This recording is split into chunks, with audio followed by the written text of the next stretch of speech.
Shame on those institution जिनके dummy students fail हो रहे हैं। जी हाँ, आपने बिल्कुल सही सुना। हमारे हिमाचल प्रदेश या फिर हमारे बहुत सारे इस लोकल एरियाज़ की बात करूँ जहाँ पे इंस्टीट्यूशन है, उनके अपने डमी के स्टूडेंट्स, आप खासकर इन शब्दों को सुना होगा। डमी का मतलब जो बच्चे स्कूल ना जाकर इंस्टीट्यूशन में पढ़ाई कर रहे हैं, वो भी फेल हो रहे हैं। Myself Raman Kumar R K, एमर्स career coaching institute, Shimla, Khalari. बीते दिन में मुझे बहुत से पेरेंट्स ने कॉल्स करके बताया और कुछ पेरेंट्स ने मुझे मैसेज करके बताया कि हमारे बच्चे फेल हो रहे हैं। जी हाँ, आपने बिल्कुल सही सुना। जबकि अभी तक रिजल्ट क्या, एग्जाम्स भी कंप्लीट नहीं हुए हैं। मुझे बहुत से पेरेंट्स ने ये डायरेक्टली मैसेज करके और कॉल करके बताया कि हमारे जो बच्चे हैं वो डमी एडमिशन्स लेके उस कोचिंग इंस्टीट्यूशन या इस कोचिंग इंस्टीट्यूशन में पढ़ाई कर रहे थे, लेकिन उनके रिजल्ट्स फिजिक्स, केमिस्ट्री, बायोलॉजी या मैथमेटिक्स में अच्छा नहीं रह रहा है। ध्यान रहे, जो भी बच्चा स्टूडेंट किसी भी कोचिंग इंस्टीट्यूशन में आपका डमी एडमिशन लेता है, उस बच्चे को मेनली वही सब्जेक्ट्स करवाए जाते हैं जिस पे उसका ड्रीम प्लान होता है, या डॉक्टर या इंजीनियर्स के लिए। ठीक है, तो इट मीन सिंपली उसने 2 सब्जेक्ट्स तो पहले ही फोकस नहीं करे थे, 3 सब्जेक्ट्स जो फोकस भी थे उसमें भी उसका रिजल्ट सही नहीं रह रहा है। तो क्या वो इंस्टीट्यूशन के ऊपर शर्म वाली बात नहीं है जो इतनी बुरी तरह से उस बच्चे का फ्यूचर खराब कर रहा है? क्या बीत रही होगी उन पेरेंट्स के ऊपर जिन्होंने लाखों रुपए देने के बाद भी उस बच्चे का डमी रिजल्ट या फिर 11th या 12th का रिजल्ट ही सही नहीं पाया? इट मीन सिंपली बहुत ज़्यादा अन्याय हो रहा है उस बच्चे के साथ, उसके फ्यूचर के साथ, क्योंकि वो बच्चा तो आने वाले समय में क्या कंपटीशन लड़ेगा जो बोर्ड में ही अपना रिजल्ट अच्छा नहीं बना पाया।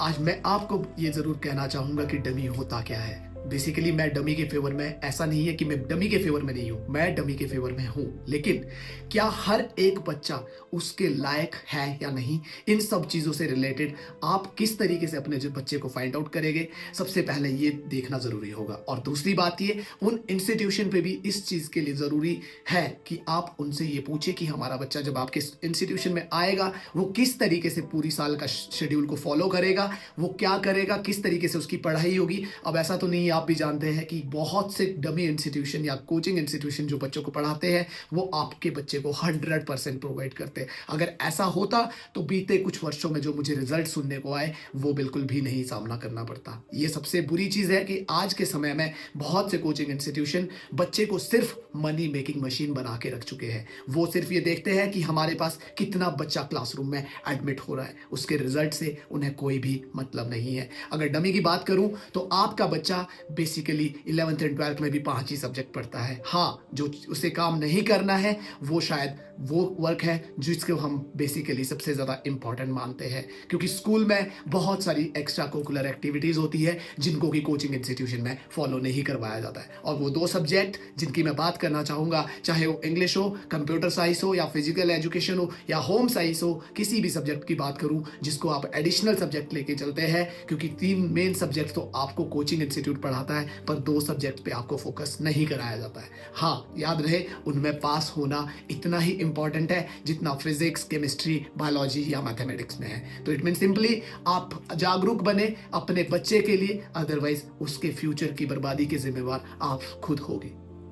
ऑन द क्लोजिंग नोट, मैं आपसे एक बात जरूर कहना चाहूँगा। मैं ये नहीं कहूँगा कि आप अपने बच्चे मेरे पास लेके आइए, मेरे इंस्टीट्यूशन लेके आइए। मैं सिर्फ इतना कहना चाहूँगा, एज ए पेरेंट्स आपका हक बनता है किसी भी कोचिंग सेंटर को राइट टू एजुकेशन के बारे में पूछने का, कि आपके बच्चे को वो किस तरीके की एजुकेशन प्रोवाइड करेंगे।